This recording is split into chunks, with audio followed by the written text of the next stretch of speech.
आज 12 फरवरी है और आप में से बहुत लोगों की रात इसी सोच में गुजरी होगी कि 11 फरवरी से जिस 7,500 भारतीय नेपाली रुपया प्लस डीए की चर्चा हर तरफ हो रही थी, क्या वो सच में खाते में आया या फिर वही पुरानी कहानी दोहराई गई।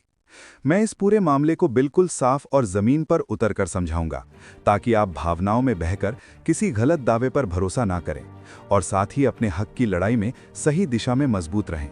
थोड़ा ठहरिए, क्योंकि बीच में मैं आपको वो तरीका भी बताऊंगा जिससे आप खुद अपने बैंक, पासबुक और रिकॉर्ड के आधार पर सच्चाई पकड़ लेंगे, बिना किसी अफवाह के। पिछले कुछ हफ्तों से सोशल मीडिया, व्हाट्सएप ग्रुप्स और यूट्यूब पर एक ही बात गूंज रही थी। 1 फरवरी से ईपीएस 95 पेंशनर्स के खाते में 7,500 भारतीय नेपाली रुपया और उसके साथ डीए लागू हो जाएगा। कुछ लोग इसे फाइनल कह रहे थे, कुछ लोग कह रहे थे आज ही क्रेडिट होगा, और कुछ ने तो ये भी लिख दिया कि फाइल पर अंतिम मोहर लग चुकी है।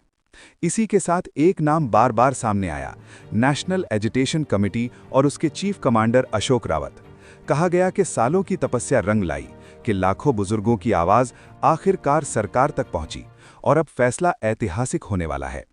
अब जरा ध्यान से समझिए, किसी भी सरकारी बदलाव, खासकर पेंशन और डीए जैसी चीज सिर्फ वायरल मैसेज या सूत्रों से लागू नहीं होती। असली चीज होती है लिखित आदेश, अधिसूचना और लागू होने की आधिकारिक तारीख, फिर उसके बाद सिस्टम में अपडेट और फिर बैंकिंग चैनल के जरिए भुगतान।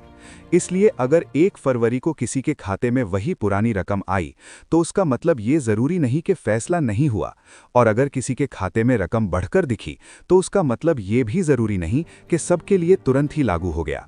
सिस्टम में अलग अलग बैच, अलग अलग साइकिल और अलग अलग पेंशन प्रोसेसिंग टाइम होता है।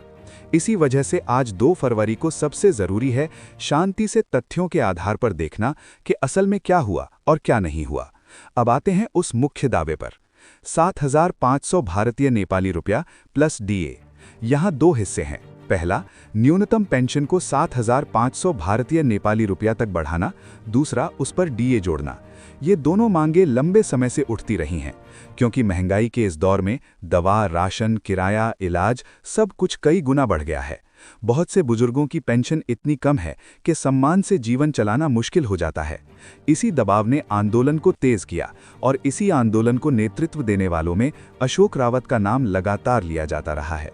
खबरें ये कहती रहीं कि सरकार के अंदर बैठकों का दौर चला, श्रम मंत्रालय, वित्त मंत्रालय और संबंधित विभागों में बातचीत हुई और एक नया ड्राफ्ट तैयार किया गया। लेकिन आज 2 फरवरी को सच्चाई यही है कि जब तक आपके सामने सरकार की तरफ से स्पष्ट आधिकारिक नोटिफिकेशन नहीं आता, तब तक पक्का, फाइनल, एजी जैसी भाषा पर भरोसा करना जोखिम भरा है। अब आप पूछेंगे, तो फिर 1 फरवरी को इतनी चर्चा क्यों हुई और 2 फरवरी को लोग असमंजस में क्यों हैं? वजह बहुत सीधी है, बजट सत्र, राजनीतिक माहौल और बड़े फैसलों की टाइमिंग। अक्सर बड़े ऐलान बजट के आसपास या संसद सत्र के दौरान आते हैं, ताकि सरकार उसे नीति निर्णय के रूप में पेश कर सके। इसी वजह से 1 फरवरी की तारीख एक प्रतीक बन गई थी, एक्स या अब कुछ बड़ा होने वाला है। लेकिन प्रतीक और वास्तविक क्रेडिट, ये दोनों अलग बातें हैं। इसीलिए मैं आपसे यही कह रहा हूं, आज 2 फरवरी को आप भावनाओं को थोड़ा एक तरफ रखकर अपने खाते और दस्तावेजों के आधार पर स्थिति को जांचिए। अब मैं आपको वो सबसे जरूरी तरीका बता रहा हूं जिससे आप खुद सच्चाई पकड़ेंगे। सबसे पहले अपने बैंक खाते का मिनी स्टेटमेंट देखिए और अगर संभव हो तो पासबुक अपडेट कराइए या मोबाइल बैंकिंग में पेंशन क्रेडिट की एंट्री खोलकर देखिए। सिर्फ मैसेज पढ़कर मत रुकिए, क्योंकि कई बार मैसेज देर से आता है और एंट्री पहले दिख जाती है, या उल्टा भी होता है। दूसरी बात, अगर आपकी पेंशन किसी विशेष बैंक शाखा या किसी तय तारीख को आती है, तो उसी तारीख के आसपास ही बदलाव दिखेगा। तीसरी बात, अगर कहीं से डीए लागू की बात है, तो डीए का प्रतिशत, लागू होने की अवधि और भुगतान का तरीका भी स्पष्ट होना चाहिए, वरना दावा अधूरा है। चौथी बात, अगर आपको कहा जा रहा है कि एरियर भी मिलेगा, तो एरियर किस तारीख से, कितने महीनों का और किस आधार पर, यह स्पष्ट होना चाहिए, वरना वो भी सिर्फ हवा है। अब उस हिस्से पर आते हैं जो बहुत लोग बोल रहे हैं। अशोक रावत ने डेडलाइन दे दी, आदेश चाहिए, आश्वासन नहीं। ये लाइन आपको मजबूत, लेकिन ध्यान रहे, मजबूत बनने का मतलब उग्र या भ्रमित होना नहीं होता। मजबूत बनने का मतलब होता है अपने अधिकार का संघर्ष, दस्तावेजों के साथ, नियमों की समझ के साथ और एकजुटता के साथ। अगर कोई खबर सच है तो वो दस्तावेज में दिखेगी, अगर कोई खबर झूठी है तो वो सिर्फ फॉरवर्ड में घूमेगी।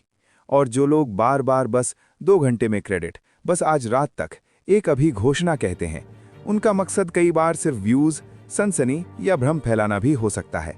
इसलिए आज 2 फरवरी को आप अपनी जानकारी को साफ रखें और दूसरों को भी शांत करें कि जब तक आधिकारिक आदेश नहीं, तब तक कोई भी दावा अंतिम नहीं है।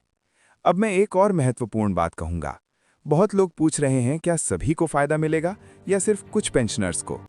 देखिए, किसी भी नीति में पात्रता, कट ऑफ और श्रेणियां बन सकती हैं, जैसे सेवावधि, योगदान या दूसरे मानदंड। इसलिए अगर कोई कहता है सबको आज ही, तो उससे एक सवाल जरूर पूछिए, किस आदेश के आधार पर, किस कैटेगरी के लिए और लागू होने की तारीख क्या है? अगर जवाब में सिर्फ सूत्र, अंदर की खबर, दिल्ली के गलियारे ये शब्द मिले, तो समझिए कहानी अभी अधूरी है और अधूरी कहानी पर फैसला करना बाद में पछतावे की वजह बनता है। अब चलिए उम्मीद की बात भी करते हैं, क्योंकि सिर्फ सावधानी ही नहीं, आशा भी जरूरी है। पिछले महीनों में जो दबाव बना, जो बुजुर्गों ने सर्दी, गर्मी और मुश्किलों में सहा, उससे ये साफ है कि मुद्दा अब दबा नहीं है। जब लाखों लोग एक मांग के साथ खड़े रहते हैं, तो सरकारें उसे नजरअंदाज नहीं कर पाती। इसलिए ये संभव है कि सरकार न्यूनतम पेंशन बढ़ाने और डीए जोड़ने पर गंभीरता से काम कर रही हो। संभव है कि चरणबद्ध तरीके से लागू करने की योजना बन रही हो। संभव है कि बजट के बाद या बजट के आसपास कोई औपचारिक निर्णय आए। लेकिन और संभव और लागू हो गया, इनमें फर्क है। हमें इसी फर्क को समझकर चलना है। अब एक बात जो बहुत जरूरी है, मेडिकल सुविधा और एरियर की चर्चा। ये 2 मुद्दे पेंशनर्स के लिए उतने ही अहम हैं जितना 7,500 भारतीय नेपाली रुपया प्लस डीए, क्योंकि बुजुर्गों की सबसे बड़ी जरूरत इलाज है, दवाइयां हैं और सम्मानजनक स्वास्थ्य सुविधा है। अगर कोई अपडेट इन विषयों पर आता है, तो उसे भी लिखित रूप में स्पष्ट नियमों के साथ आना चाहिए। सिर्फ बड़ी अपडेट आने वाली है कह देने से काम नहीं चलता। इसलिए आज 2 फरवरी को मेरी आपसे अपील है, हर अपडेट को 2 कसौटी पर रखिए। पहला, क्या ये आधिकारिक है? दूसरा, क्या ये स्पष्ट है? अगर दोनों नहीं, तो उसे अफवाह मानकर आगे ना बढ़ाइए। अब मैं आपको एक व्यावहारिक सलाह दे रहा हूं, जिसे आप आज ही अपना सकते हैं। अपने घर में या परिवार में जिनके नाम पर EPS 95 पेंशन आती है, उनकी एक छोटी सी फाइल बना लीजिए। बैंक स्टेटमेंट, पहचान दस्तावेज, पेंशन संबंधी कागज और पिछले क्रेडिट की एंट्रियां। जब भी कोई नया दावा आए, आप उसी के आधार पर तुलना कर पाएंगे कि बदलाव सच में हुआ या नहीं। इससे आप किसी के बहकावे में नहीं आएंगे और अगर बदलाव हो भी रहा है, तो आप तुरंत पकड़ लेंगे। और अब एक जरूरी बात, अगर आप ऐसे अपडेट्स को नियमित रूप से सही तरीके से समझना चाहते हैं, बिना डर और बिना अफवाह के, तो अभी सब्सक्राइब कर लीजिए। बहुत से लोग वीडियो देखते हैं लेकिन सब्सक्राइब नहीं करते और फिर सही समय पर जरूरी अपडेट मिस हो जाता है। आप सब्सक्राइब्ड रहेंगे तो जैसे ही कोई आधिकारिक आदेश या स्पष्ट सूचना आती है, आपको उसी वक्त समझ में आ जाएगा कि क्या बदला है और कैसे फायदा लेना है। आज 2 फरवरी को सबसे बड़ा संदेश यही है, पेंशनर्स की लड़ाई भावनाओं से नहीं, सबूत से जीती जाती है। अगर 7,500 भारतीय नेपाली रुपया प्लस डीए का आदेश आता है, तो वो जीत होगी, और अगर देरी होती है तो भी संघर्ष खत्म नहीं होता। लेकिन संघर्ष का रास्ता वही सही है जो सत्य, नियम और एकजुटता पर आधारित हो। आप एक दूसरे को मजबूत करें, लेकिन एक दूसरे को डराएं नहीं। किसी को भी आज ही पैसा आएगा वरना सब खत्म जैसे वाक्य से परेशान न करें। धैर्य रखें और सही जानकारी के साथ आगे बढ़ें। और हाँ, एक बार फिर याद दिला दूं, अगर आप अभी तक सब्सक्राइब नहीं हैं तो सब्सक्राइब कर लीजिए, क्योंकि ऐसे मुद्दों में एक दिन में तस्वीर बदलती है और गलत जानकारी भी उतनी ही तेजी से फैलती है। सब्सक्राइब रहेंगे तो खुद भी सुरक्षित रहेंगे और दूसरों को भी सही बात बता पाएंगे। और अगर आप पहले से सब्सक्राइब्ड हैं तो आपका बहुत सहयोग है। आप वीडियो को शेयर कर दीजिए ताकि जिन बुजुर्गों तक सही जानकारी नहीं पहुंचती, उन्हें भी भ्रम से बचाया जा सके। अब मैं उस सवाल पर आता हूं जो सबसे ज्यादा पूछा जा रहा है, तो क्या 1 फरवरी से पैसा मिलना शुरू हो गया? आज 2 फरवरी को जवाब यही है। कुछ लोगों के खातों में बदलाव दिख सकता है, कुछ में नहीं, और कुछ में अगली साइकिल में दिखेगा। लेकिन जब तक आधिकारिक नोटिफिकेशन सार्वजनिक रूप से सामने नहीं आता, तब तक कोई भी व्यक्ति ये दावा नहीं कर सकता कि एक सबके लिए हर हाल में 1 फरवरी से लागू हो गया। इसलिए आप अपने रिकॉर्ड देखें और साथ ही आधिकारिक सूचना पर नजर रखें। जैसे ही स्थिति पूरी तरह स्पष्ट होती है, मैं आपको सरल भाषा में बिना घुमाए बता दूंगा कि किसे कितना, कब और किस नियम के तहत मिल रहा है।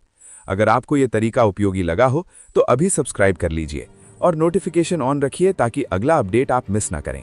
और अगर आपके घर में कोई EPS 95 पेंशनर हैं, तो ये जानकारी उन्हें जरूर सुनाइए, क्योंकि भ्रम के दौर में सही समझ सबसे बड़ी ताकत होती है। मैं अंत में बस यही कहूंगा, उम्मीद रखें, लेकिन सबूत के साथ। आंदोलन की ताकत भी जरूरी है।